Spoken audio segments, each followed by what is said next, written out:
Hello friends, welcome in my channel and thanks for your supports। ठीक है, subscriber मेरे बढ़ रहे हैं और आप लोगों के सपोर्ट की वजह से ही है। Thank you guys, thank you friends. ठीक, और आप हो सके तो जितना हो सके इसको वीडियो को शेयर करना करिए और साथ में इसको सपोर्ट करिए ताकि मैं आप लोगों के लाइव क्लासेस ले सकूं। और लाइव क्लास ले लूँगी तो उसमें मैं आपको क्वेश्चन पूछ सकती हूँ और आप क्या है कि डायरेक्ट मुझे आंसर दे सकते हैं और मुझे इतना पता हो सकता है कि हाँ, जो भी मैं आपको पढ़ा रही हूँ उसका आपको कितना बेनिफिट मिल रहा है या आप उसको कितना ज़्यादा एब्जॉर्व कर पा रहे हैं, कितना आप समझ पा रहे हैं उसको और कितना ज़्यादा आप लर्न कर रहे हैं। कोई क्वेरी भी होगी या फिर कोई डाउट होगा तो आप ऑनलाइन क्लास में पूछ सकते हैं मुझसे, लेकिन अभी इतने सब्सक्राइबर नहीं हैं मेरे कि मैं ऑनलाइन क्लास ले सकूं। तो फ्रेंड्स, आप लोग जितना अच्छे से सपोर्ट करेंगे उतने अच्छे से मैं ऑनलाइन क्लास ले सकती हूं और आप उसके आकर के आंसर्स भी दे सकते हैं। ठीक, तो आगे हम बात करेंगे हमारे गंगनेंद्र नाथ ठाकुर के बारे में हम बात करेंगे। इनका नाम सिर्फ अविंद्रनाथ के नाम से ही जाना जाता है, अदरवाइज़ इनकी कोई वैसी पहचान नहीं है। इनके बारे में क्वेश्चंस इतने ज़्यादा नहीं पूछे जाते हैं, सिर्फ अविंद्रनाथ से रिलेट करके ही इनसे क्वेश्चन पूछे जाते हैं। तो इनके बारे में हम इतना नहीं, लेकिन हमें फिर भी पता होना चाहिए। अगर कभी क्वेश्चन मान लीजिए बाई चांस आ गया तो हमें पता होना चाहिए कि इन्होंने क्या क्या चीज़ें किया था चित्रकला में। ठीक, तो गंगेंद्रनाथ ठाकुर जो है वो 1867 में पैदा हुए थे और 1938 में इनकी मृत्यु हो गई थी। ठीक, गंगेंद्रनाथ ठाकुर के पिता का नाम क्या था? तो गुणेंद्रनाथ था। तो फ्रेंड्स, ये देखिए, जो इनके पिता का नाम क्या था? गुणेंद्रनाथ था। ठीक है, अविनाथ ठाकुर का गंगनेंद्रनाथ से क्या संबंध था? तो अविंद्रनाथ इनके छोटे भाई थे। ठीक है, हम भाई के बारे में बात किए थे, वहाँ पर इनका नाम आया था। इनकी बस इतनी ही पहचान है कि ये अविंद्रनाथ के भाई हैं। कौन? गंगेंद्रनाथ ठाकुर। देखिए इनके बारे में थोड़ा सा कई गंगेंद्रनाथ ने किन शैलियों को अपनाया था? तो विदेशी शैली को अपनाया था। सर्वप्रथम भारतीय विषय के लिए घनवादी शैली का प्रयोग किया था। ये भी इम्पोर्टेंट थोड़ा सा, ठीक है, कि प्रथम मतलब सर्वप्रथम मतलब सबसे पहले इन्होंने ही भारतीय विषयों के लिए घनवादी शैली का प्रयोग किया था, यानी कि घनवादी शैली गंगेंद्रनाथ के नाम से है। ठीक है, तो यूरोपीय घनवाद का प्रभाव किस भारतीय कलाकार के चित्र में दिखाई देता है? तो गंगेंद्रनाथ के चित्रों पे दिखाई देता है। गंगेंद्रनाथ ने किसके प्रभाव में आके घनवाद का प्रयोग किया था? तो डॉक्टर स्टेला कैम्ब्रिज के प्रभाव में आकर के 1923 से स्टार्ट किया था उन्होंने बनाना। गंगेंद्रनाथ की प्रतिभा का परिचय कौन सा चित्र है? तो स्वप्निल देश। क्या नाम है इनका? स्वप्निल देश। 1937 ईसा में Indian society of oriental art की स्थापना किसने की थी? तो E.V. हैवल और गंगनेंद्रनाथ ने की थी, यानी कि इन दोनों ने मिल करके Indian society of oriental art की स्थापना की थी। बंगाल होम, ठीक, इंडस्ट्रीज एसोसिएशन कुटीर उद्योग संस्थान किस कलाकार ने खोली थी? तो गंगेंद्रनाथ ने खोली थी। इतना इम्पोर्टेंट नहीं है। गंगेंद्रनाथ ने रविंद्रनाथ के किस ग्रंथ का चित्रण किया था? तो जीवन स्मृति का। ये इम्पोर्टेंट है, ठीक है, जीवन स्मृति का। घनवाद और प्रभाववाद से प्रभावित कलाकार का नाम क्या था? तो गंगेंद्रनाथ नाम था उनका। और गंगेंद्रनाथ ने अपने चित्र में किन किन माध्यमों का प्रयोग किया था? तो टेम्परा वॉश और तेल रंग इत्यादि का इन्होंने प्रयोग किया था। गंगेंद्रनाथ की मृत्यु किस बीमारी के कारण हुई? तो पक्षाघात से हुई थी। किससे हुई थी? पक्षाघात से। पक्षाघात को क्या बोलते हैं इंग्लिश में? आप कमेंट करके मुझे बताइएगा। हाँ, इंग्लिश में क्या कहते हैं पक्षाघात को? जो है ये कौन सी बीमारी है, आप मुझे कमेंट करके इसके बारे में बताइएगा। ठीक है, चलिए हम अपने दूसरे कलाकार के बारे में पढ़ते हैं जिनका नाम क्या है? रविंद्रनाथ। ठीक है, अब रविंद्रनाथ की भी पहचान आपको पता होगी कि रविंद्रनाथ को किस नाम से पहचाना जाता है। ठीक है, तो रविंद्रनाथ उनके कौन थे? अविंद्रनाथ के चाचा थे। कौन थे? चाचा थे। ठीक है, इसीलिए इनका नाम पढ़ा जाता है क्योंकि ये अविंद्रनाथ से जुड़े हुए हैं सब। और रविंद्रनाथ जो है वो बहुत बड़े से कवि थे। ठीक है, कौन से थे? कवि। ठीक है ना, तो थोड़ा सा याद रखिएगा, इसीलिए और ज़्यादा इम्पोर्टेंट हो जाते हैं। ठीक है, इनके अगर हम जन्म के बारे में बात करें तो इनका जन्म जो है वो 7 मई 61 में हुआ था। कब हुआ था? 1861 में हुआ था।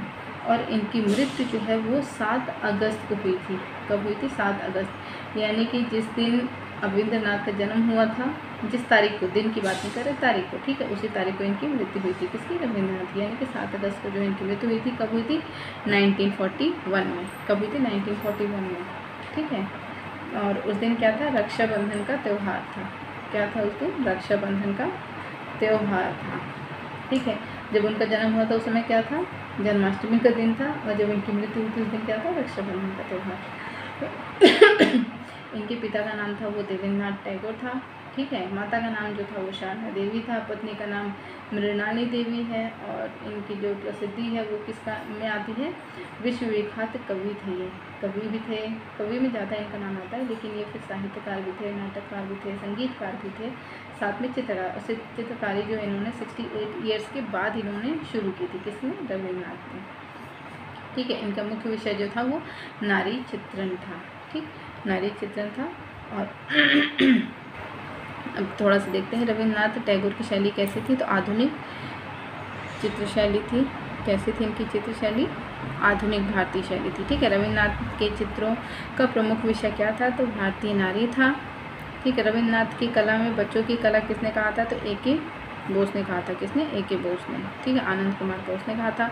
कौन सी आधुनिक चित्रकार स्याह कलम के चित्र बनाता था? तो रविन्द्रनाथ। इम्पॉर्टेंट है, स्याह कलम के चित्रकार, ठीक है, यानी कि स्याह कलम से चित्र बनाता था कौन? रविन्द्रनाथ टैगोर जी बनाते थे। रविन्द्रनाथ टैगोर की शैली क्या थी? तो समन्वयात्मक थी, ठीक है, ये याद रखिएगा, ठीक है, ये इम्पॉर्टेंट है। और देखिए रविन्द्रनाथ टैगोर का व्यक्ति चित्र किसने बनाया था? तो तैल रंग से गंगेंद्रनाथ ने, ठीक है। अच्छा, ऊपर का नहीं दिख रहा, काफ़ी ज़्यादा नीचे आ गए, चलिए आ गए यहाँ पे, है ना। तो रविन्द्रनाथ टैगोर का व्यक्ति चित्र किसने बनाया था? तो तैल रंग से गंगेंद्रनाथ ने और जल रंग से अविन्द्रनाथ ने, ठीक है, यानी कि इन दोनों ने बनाया था।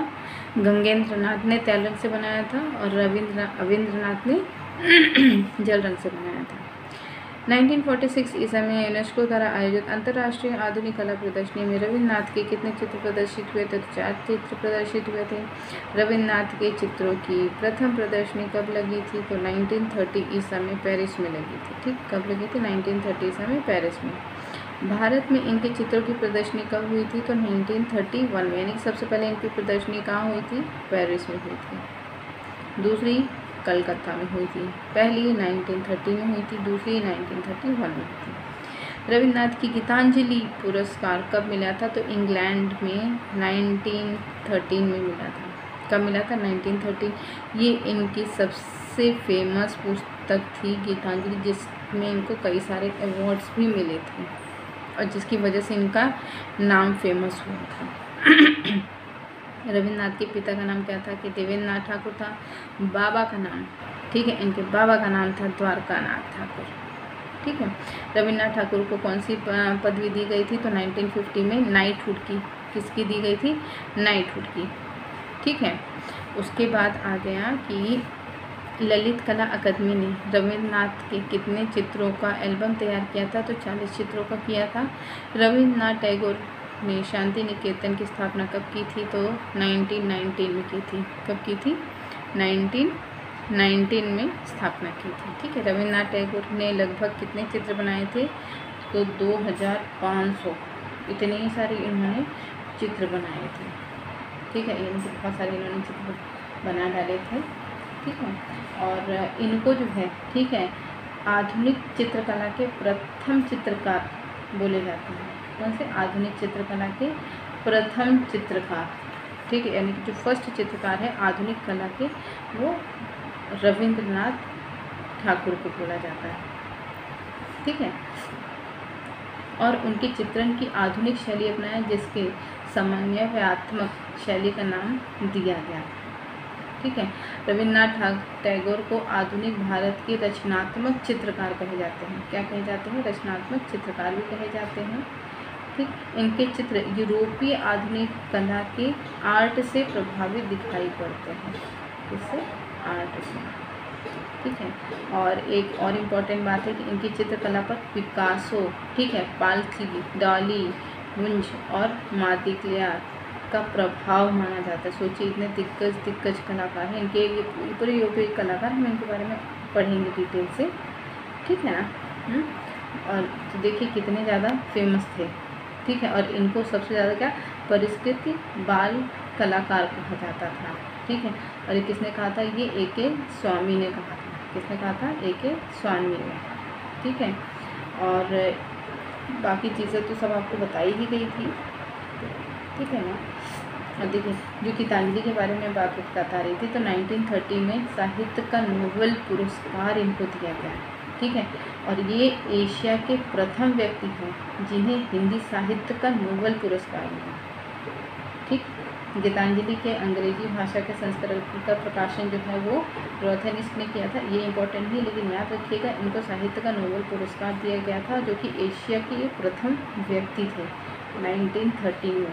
पूछा जा सकता है ये क्वेश्चन, ठीक है ना, इसीलिए इसको थोड़ा सा आप याद रखिएगा।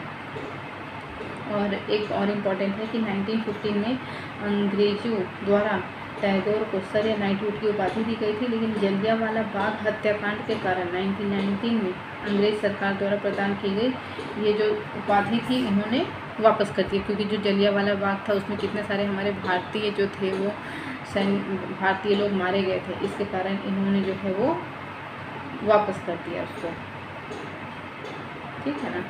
तो ये बाकी आपको तो इतना पता होगा कि ये मात्र ऐसे कवि थे जिन्होंने 2 रचनाएं, भारत का राष्ट्रगान, ठीक है, जनगण मन बांग्लादेश का, ठीक है, अमार सोनार बांग्ला राष्ट्रगान, जो पहले अमार सोनार बांग्ला बोला जाता था, फिर उसी को मॉडिफाई करके इन्होंने जनगण मन हमारा राष्ट्रगान इन्होंने लिखा था, ठीक है। और ये क्योंकि थोड़ी सी इम्पॉर्टेंट है इसीलिए थोड़ा सा आप इसको याद कर लीजिएगा, ठीक है।